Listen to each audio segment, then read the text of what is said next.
आप देख रहे हैं न्यूज नाउ 24/7 ताज़ा खबरों के लिए हमारे साथ बने रहें।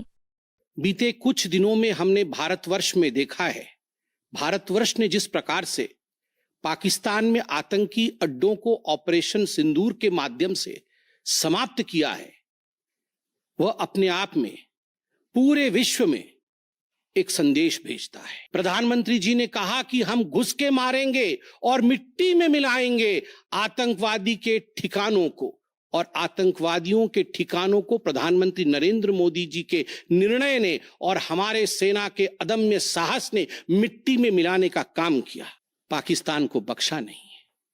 आतंकवाद के खिलाफ एक निर्णायक लड़ाई हुई है और प्रधानमंत्री जी ने स्पष्ट कहा है, वहां से यदि गोली आती है तो यहां से गोला जाएगा। भारत पाकिस्तान के बीच 10 मई को हुए सीजफायर के बाद पहली बार भारतीय जनता पार्टी ने प्रेस कॉन्फ्रेंस की है। इस दौरान बीजेपी प्रवक्ता संबित पात्रा ने संबोधित किया। उन्होंने भारतीय सशस्त्र बलों की जमकर तारीफ भी की है। उन्होंने कहा कि सेना ने आतंकियों को मिट्टी में मिला दिया है। एक आम नागरिक की भाषा में मैं बताना चाहूंगा कि किस तरह आतंक के खिलाफ जंग में हिंदुस्तान ने एक निर्णायक भूमिका अदा की है। संबित पात्रा ने कहा कि पहलगाम आतंकी हमले में मारे गए 26 नागरिकों का बदला लेने का आह्वान पीएम मोदी ने बिहार की धरती से किया। आतंकियों को घुसकर मारेंगे और मिट्टी में मिलाएंगे। उनके ठिकानों को हमारी सेना ने तबाह कर दिया। ये सीजफायर नहीं बल्कि अंडरस्टैंडिंग है। उन्होंने कहा कि 22 अप्रैल से 7 मई तक देश में तनाव का माहौल था, तत्काल कार्रवाई की मांग थी। अतीत में सर्जिकल स्ट्राइक और एयर स्ट्राइक के बावजूद पाकिस्तान को अंदाजा नहीं था कि उस पर कब हमला होगा। सांसद संबित पात्रा ने ऑपरेशन सिंदूर पर कहा कि आज बीजेपी उसके कार्यकर्ता और देश के नागरिक सुरक्षा बलों का धन्यवाद करते हैं, जिनकी वजह से ऑपरेशन सिंदूर सफल हो पाया है। संबित पात्रा ने कहा कि इस पूरे तनाव के बीच में सिंधु नदी समझौता को स्थगित किया गया। झेलम और चिनाव अब संपूर्ण रूप से भारत में पावर में है। उन्होंने कहा कि पानी और खून एक साथ नहीं बहेगा। 50 साल तक जो असंभव था वो काम कर दिखाया गया। अटारी वाघा बॉर्डर से ट्रेड रोक दिया गया। वीजा को कैंसिल किया गया। वहां के किसी भी आर्टिस्ट का भारत में शो सिनेमा नहीं चलेगा, ये निर्णय लिया गया। इस बीच हमें सऊदी, यूएई, यूएसए जैसे देशों ने हमारा पूर्ण समर्थन किया। यह प्रेस कॉन्फ्रेंस आज एक गर्व से भर देने वाला क्षण है, क्योंकि यह कोई साधारण प्रेस कॉन्फ्रेंस नहीं है। मैं बैठा जरूर भारतीय जनता पार्टी के कक्ष में हूं, हेड ऑफिस में हूं, मगर मुझे लगता है मैं केवल एक भारतीय जनता पार्टी के प्रवक्ता के नाते नहीं, केवल भारतीय जनता पार्टी के एक सांसद या कार्यकर्ता के नाते नहीं, एक भारतीय के नाते, एक इंडियन के नाते आज ये प्रेस कॉन्फ्रेंस कर रहा हूं। क्योंकि जिस प्रकार का टेरर डेमोलिशन, जिस प्रकार आतंकवाद का खात्मा बीते कुछ दिनों में हमने भारतवर्ष में देखा है, भारतवर्ष ने जिस प्रकार से पाकिस्तान में आतंकी अड्डों को ऑपरेशन सिंदूर के माध्यम से समाप्त किया है, वह अपने आप में पूरे विश्व में एक संदेश भेजता है, एक निर्णायक संदेश। आतंकवाद के खिलाफ लड़ाई के विरोध, आतंकवाद के खिलाफ एक निर्णायक संदेश। इसलिए आज का ये प्रेस कॉन्फ्रेंस, इसको संबोधित करते हुए मुझे गर्व की अनुभूति हो रही है। अदम्य साहस का परिचय दिया है भारत की सेना ने। अदम्य साहस। आज भारतीय जनता पार्टी और हम सभी कार्यकर्ता, आज सारा भारत धन्यवाद करता है भारत की आर्मी का, भारत की सेना का, भारत की एयरफोर्स का, भारत की नेवी का और उन तमाम जाबाज सेनानियों का जिनके कारण आज ऑपरेशन सिंदूर सफल हुआ है। अगर सही मायने में देखा जाए तो ऑपरेशन सिंदूर और उसके विषय में पूरा हिंदुस्तान आज जानता है, क्योंकि कई प्रेस कॉन्फ्रेंसेस हुए। कल भी तीनों डीजीएमओ ने मिलकर के देश को संबोधित किया और तमाम तथ्य जो देश जानना चाहता था उसे उन्होंने हमारे समक्ष रखा। मगर मुझे लगता है कि एक आम नागरिक के भाषा में, बहुत साधारण भाषा में आज मैं आपको बताना चाहूंगा कि ये जो ऑपरेशन सिंदूर हुआ है, किस प्रकार से इससे हिंदुस्तान आतंकवाद के खिलाफ लड़ने में एक निर्णायक भूमिका हिंदुस्तान ने अदा किया है। आप सभी जानते हैं 22 तारीख का वो दिन, that unfortunate day on 22nd of April, जब पहलगाम में 26 लोगों का नृशंस हत्या कर दिया गया था आतंकवादियों द्वारा। वह आतंकवादी जो पाकिस्तान से आए थे, वह आतंकवादी जो पाकिस्तान द्वारा प्रशिक्षित किए गए थे, आतंकवादियों द्वारा प्रशिक्षित किए गए थे। उनमें 25 भारतीय थे और एक नेपाली नागरिक था। प्रधानमंत्री श्री नरेंद्र मोदी उस समय विदेश दौरे में थे, सऊदी अरब में थे। प्रधानमंत्री नरेंद्र मोदी तुरंत भारत लौट के आते हैं और उन्होंने जनता की बात को सुना। जनता ने उस समय एक मांग रखी कि आतंकवाद के ऊपर हमला हो, हमें बदला लेना है पहलगाम के इस आतंकवादी हमले का। प्रधानमंत्री ने बिहार की भूमि से ऐलान किया और यह वादा किया कि मैं वादा करता हूं कि जो आपकी इच्छा है कि आतंकवाद के खिलाफ हमला होगा, हम पहलगाम के इस आतंकवादी हमले का बदला लेंगे। We will avenge the death of 26 people. प्रधानमंत्री ने कहा यह जो बदला होगा यह आतंकवादियों के कल्पना से बाहर का बदला होगा, और जो बदला हुआ वो आतंकवादियों के कल्पना के बाहर का बदला था। प्रधानमंत्री जी ने कहा कि हम घुस के मारेंगे और मिट्टी में मिलाएंगे आतंकवादी के ठिकानों को, और आतंकवादियों के ठिकानों को प्रधानमंत्री नरेंद्र मोदी जी के निर्णय ने और हमारे सेना के अदम्य साहस ने मिट्टी में मिलाने का काम किया। यह वादा प्रधानमंत्री नरेंद्र मोदी जी का था। 22 तारीख से 7 मई तक लगभग ये 14 दिन आप सभी ने देखा पूरे भारतवर्ष में एक प्रकार से एक माहौल टेंशन का था, प्रेशर का था कि तुरंत निर्णय किया जाए, तुरंत एक्शन में आया जाए।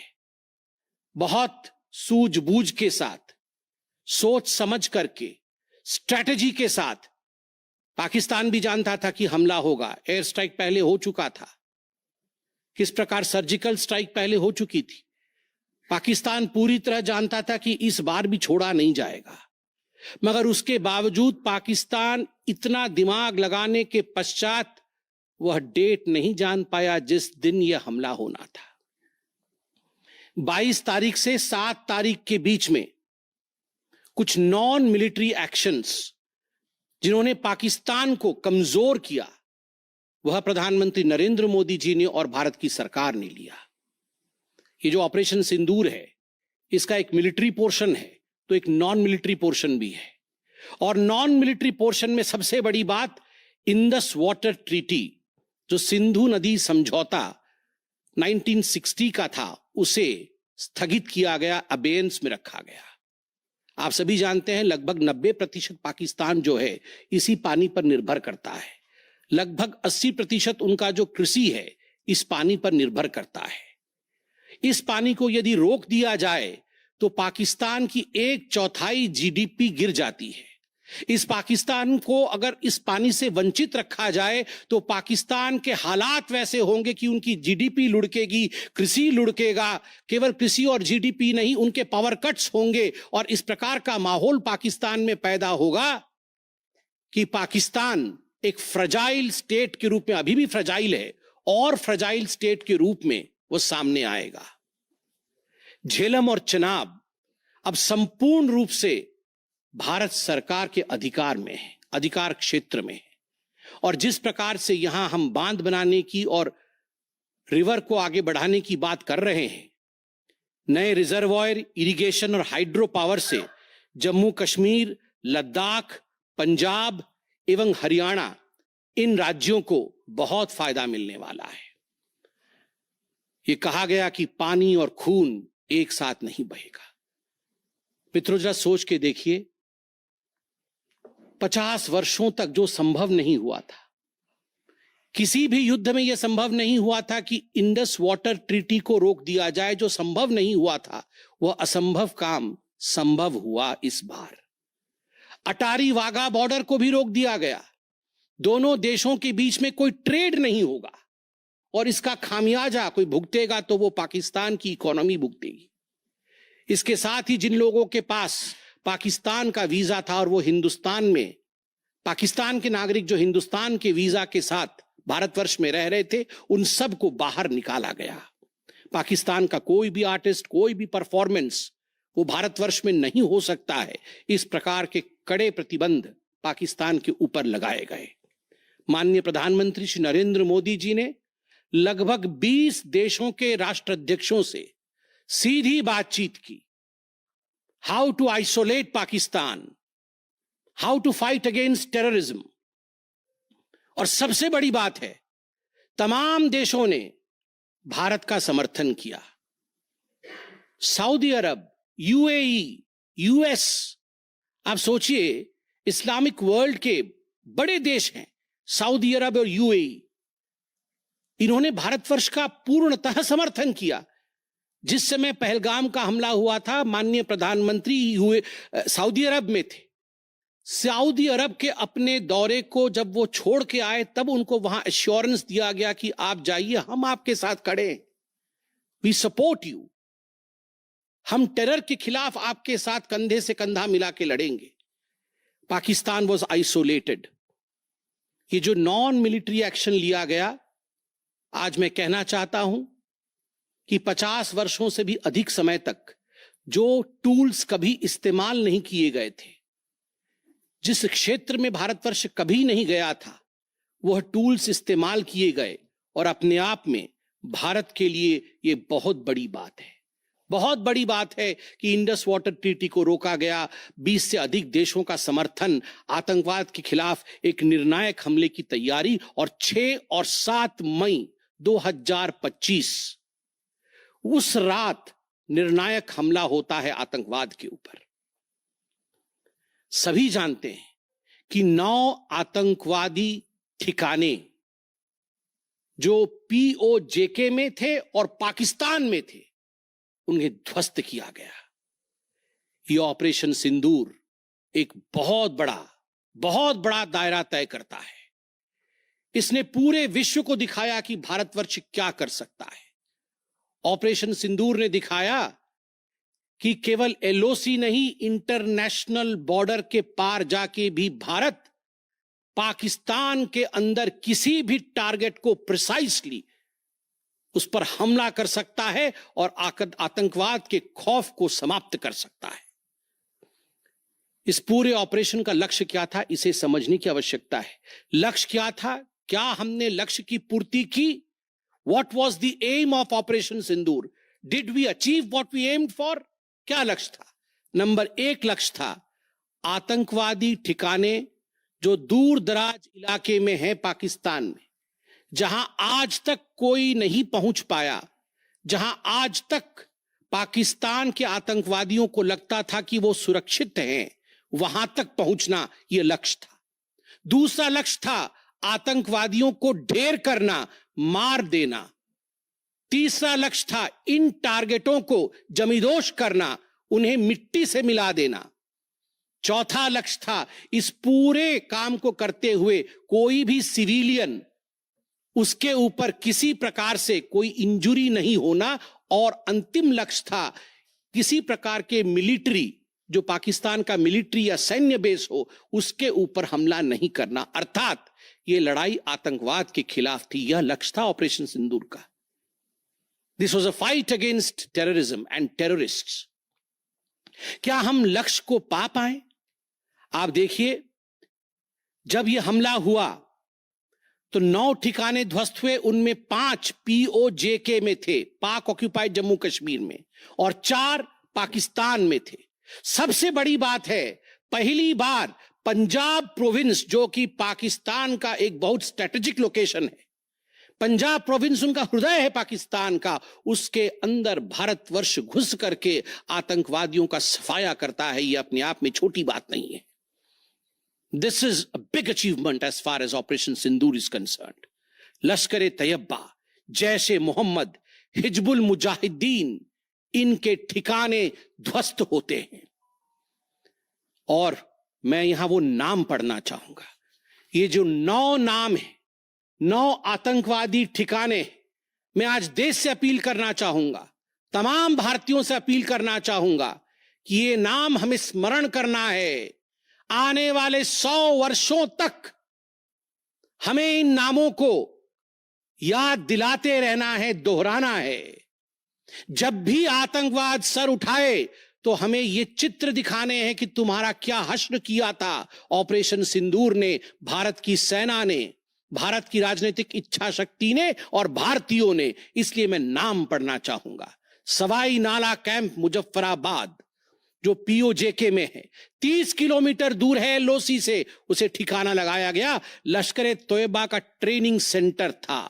20 अक्टूबर 2024 सोनमर्ग में और 24 अक्टूबर 2024 गुलमर्ग में जो आतंकी हमले हुए थे उसमें यहां से आतंकवादी आए थे। और सबसे बड़ी बात, 22 अप्रैल 2025 को जो आतंकवादी आकर पहलगाम में हमारे नागरिकों को मार के गए थे, हमारी बहनों के माथे से जिन्होंने सिंदूर पोंछने का काम किया था, उनका प्रशिक्षण भी इसी केंद्र में हुआ था, सवाई नाला कैंप मुजफ्फराबाद।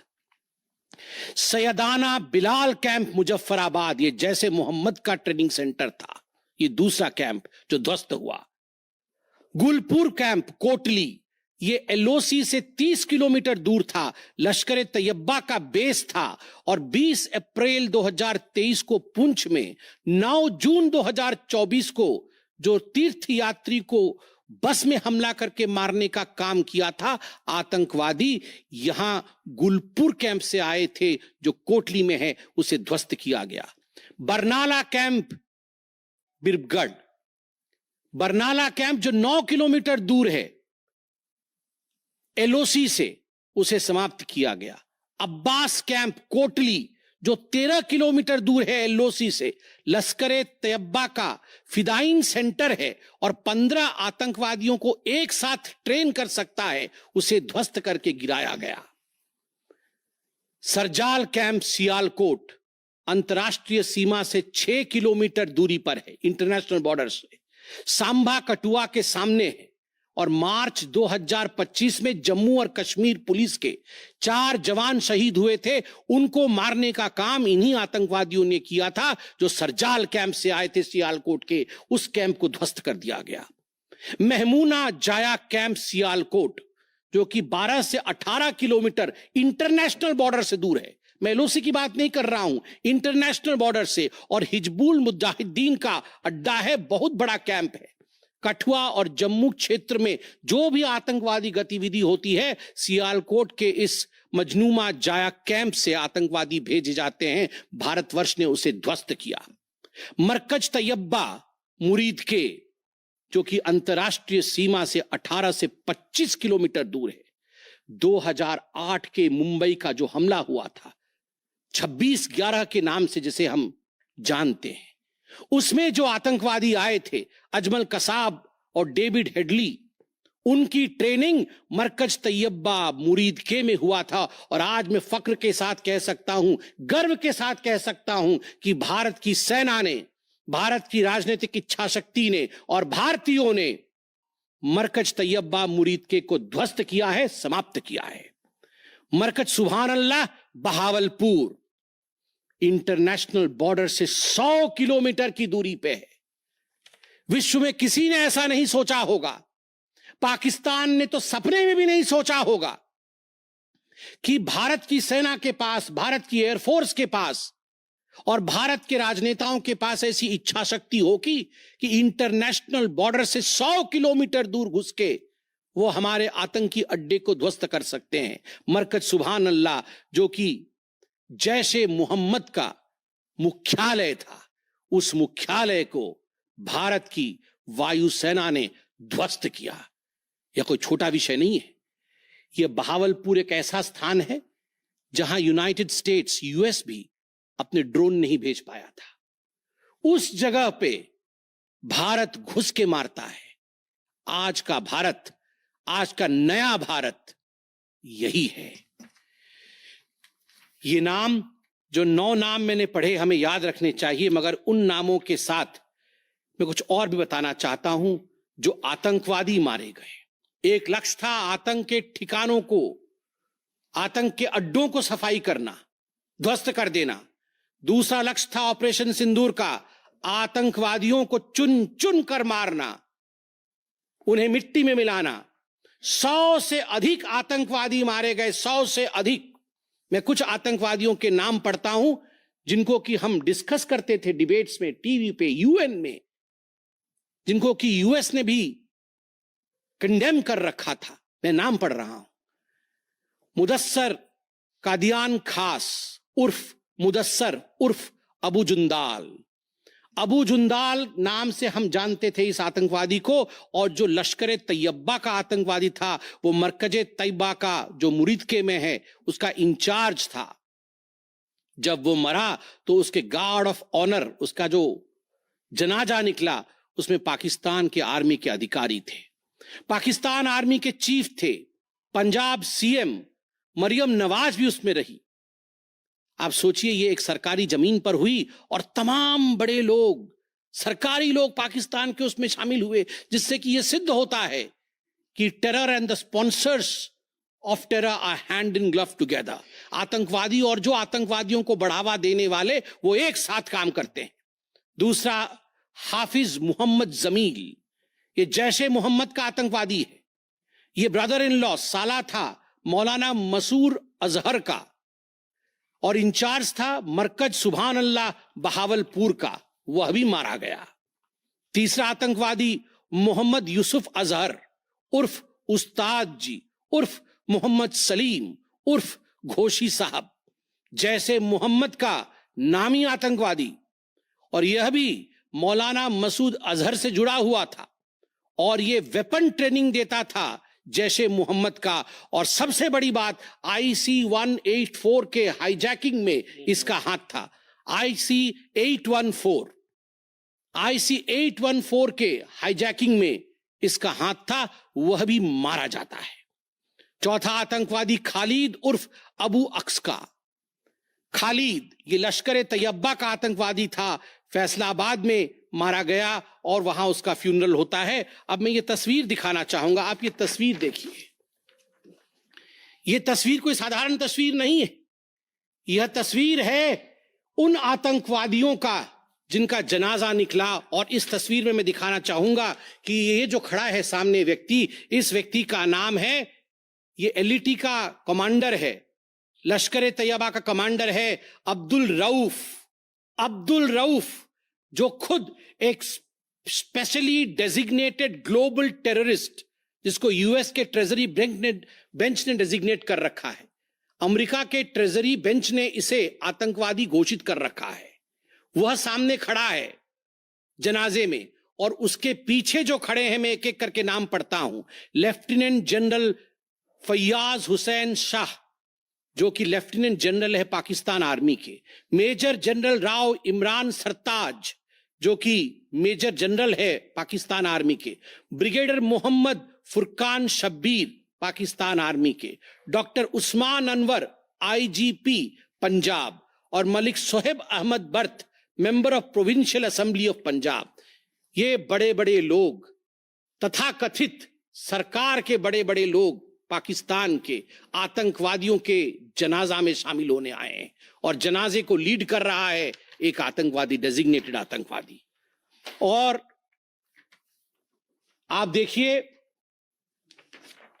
ये बिफोर और आफ्टर, ये जितने भी मैंने आपको अभी आतंकवादी ठिकानों का नाम बताया, किस प्रकार उनकी परिस्थिति थी और क्या उनकी परिस्थिति हुई, यह इस तस्वीर से हम देख सकते हैं। तो उद्देश्य में बता रहा था, ऑपरेशन सिंदूर का उद्देश्य बहुत स्पष्ट था।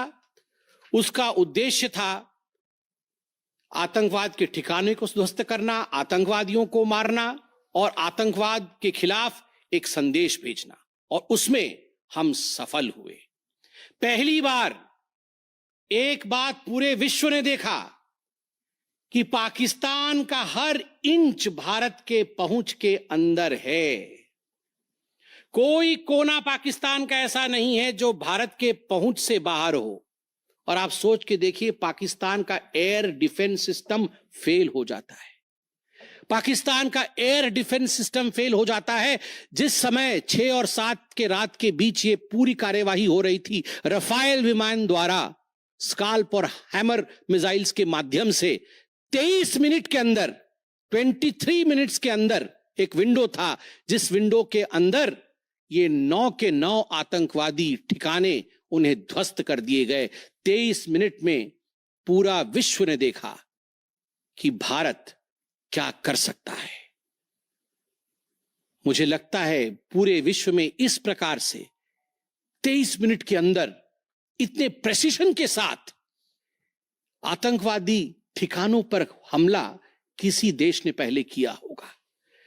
और जब यह पूरा एक्सरसाइज समाप्त हुआ, उसके बाद जब हमारे MEA ने, हमारी आर्मी ने प्रेस कॉन्फ्रेंस किया, तो उसमें कुछ 4 शब्द बहुत महत्वपूर्ण थे। वो 4 शब्द हैं controlled, precise, measured, non escalatory. हमने ये जो 9 अड्डे ध्वस्त किए वो कंट्रोल्ड तरीके से ध्वस्त किए। प्रिसाइज, कोई सिविलियन अड्डा या कोई मिलिट्री टारगेट नहीं था, प्रिसाइज टारगेट था, आतंकवादी ठिकाने, उनको ध्वस्त कर दिए।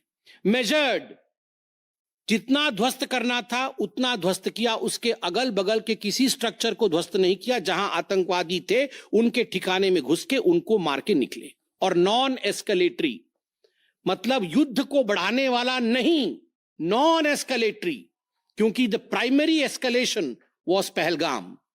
जो मूल एस्केलेशन था वो 22 अप्रैल को पहलगाम में पाकिस्तान ने किया था, हमने रिएक्ट किया नॉन एस्केलेटरी। ये 4 शब्द अपने आप को परिभाषित करते हैं कि ऑपरेशन सिंदूर का लक्ष्य क्या था। ऑपरेशन सिंदूर का जो लक्ष्य था, ऑपरेशन सिंदूर ने उसे 100% पूर्ण किया, 100% पूर्ण किया।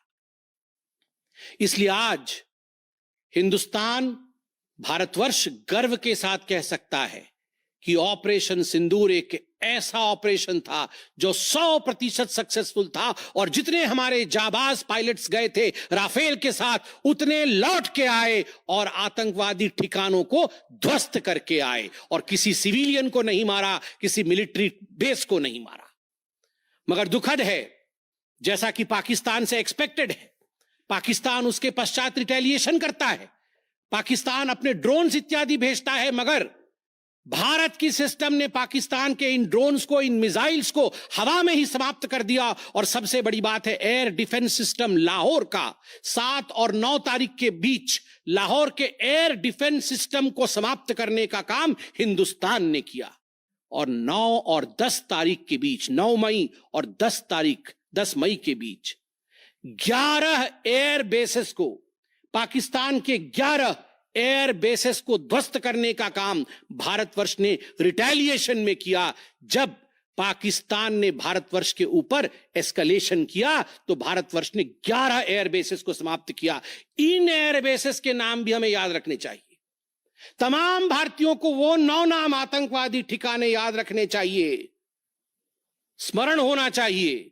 और ये जो 11 एयरबेस हैं, हिंदुस्तान अपने पर आ जाए तो क्या कर सकता है अपने लोगों को बचाने के लिए। ये 11 नाम भी मैं पढ़ता हूं। नूर खान, ये नूर खान वह एयरबेस है जहां पर एयर टू एयर रीफ्यूएलिंग करने की क्षमता है। हवा में उड़ रही हो अगर आपका विमान, तो एयर टू एयर रीफ्यूएलिंग यही नूर खान से हो सकती है। जब भारत ने नूर खान को ध्वस्त किया तो जो जहाज थे पाकिस्तान के, उनके पास वो क्षमता नहीं रही कि वो हवा में अधिक समय तक युद्ध कर सके, उन्हें नीचे उतरना ही पड़ा। नूर खान, रफीकी, मुरीद, सुक्कूर, सियालकोट, पसरूर, चुनियान, सरगोदा, स्कारू, भुलारी और जकोबाबाद, ये तमाम मैं फोटोज लेके आया हूं। जकोबाबाद का ये फोटो देखिए, क्या था पहले और क्या हुआ बाद में, क्या था पहले और क्या हुआ बाद में, आप देख सकते हैं परखच्चे उड़ गए। यह है प्रिसीशन ऑफ इंडियाज अटैक। तमाम फोटो हैं यहां पे, किस प्रकार से हमने एक एक करके उनके एयर बेसेस को समाप्त किया। आप देख सकते हैं सारे एयर बेसेस के हम फोटो लेके आए हैं, जकोबाबाद से लेके बाकी तमाम, क्योंकि आपने ये सब देखा हुआ है। मैं अधिक समय नहीं लूंगा। आर्मी ने आपको दिखाया है, डीजीएमओज ने आपको दिखाया है, इसलिए मैं इसको आपको दिखा के दोबारा I would not like to take much time, but मैं रिमाइंड करना चाहूंगा कि 11 एयर बेसेस को हमने ध्वस्त किया। और इसमें एक बड़ा विषय है, पहली बार विश्व में किसी देश ने एक न्यूक्लियर कंट्री के अंदर घुस करके उनके एयर बेसेस को समाप्त करने का काम किया। पाकिस्तान एक न्यूक्लियर कंट्री है, उसके अंदर घुस करके उनके एयर बेसेस को 20% पाकिस्तान के एयरफोर्स के इंफ्रास्ट्रक्चर को भारतवर्ष ने नाकाम कर दिया। 20% of PAF's infra was destroyed by India. Just imagine, एक न्यूक्लियर कंट्री है, उसमें घुसकर मारना, ये अपने आप में पूरे विश्व में पहला इंस्टेंस है। और भुलारी एयरबेस में 50 PAF पाकिस्तान एयरफोर्स के जवान मारे गए, जिसमें स्क्वाड्रन लीडर उस्मान यूसुफ भी मारे गए। कुल मिलाकर के 9 आतंकी ठिकाने, 11 एयरबेस, 100 से अधिक आतंकी, 50 जवान और अपनी इज्जत, यह पाकिस्तान ने खोया है। I repeat, what Pakistan has lost via operation Sindoor. 9 आतंकी ठिकाने, बड़े बड़े आतंकी ठिकाने, 11 एयरबेस, 100 से अधिक आतंकवादी, 50 से अधिक जवान और अपनी इज्जत, यह पाकिस्तान ने खोया है। यह झटका पाकिस्तान सह नहीं पाया और उनके डीजीएमओ का 10 तारीख को ही फोन आया। और उसके पश्चात मैं कहूंगा यह सीज फायर नहीं, ये एक अंडरस्टैंडिंग है। ये एक अंडरस्टैंडिंग है कि यदि भविष्य में किसी प्रकार का कोई भी आतंकी हमला होता है तो यह अंडरस्टैंडिंग तोड़ दी जाएगी। हमने करके दिखाया है, जो पहले कभी नहीं हुआ था वो हुआ है। इस बार अंदर घुस के मारा है हमने, ये एक अंडरस्टैंडिंग है।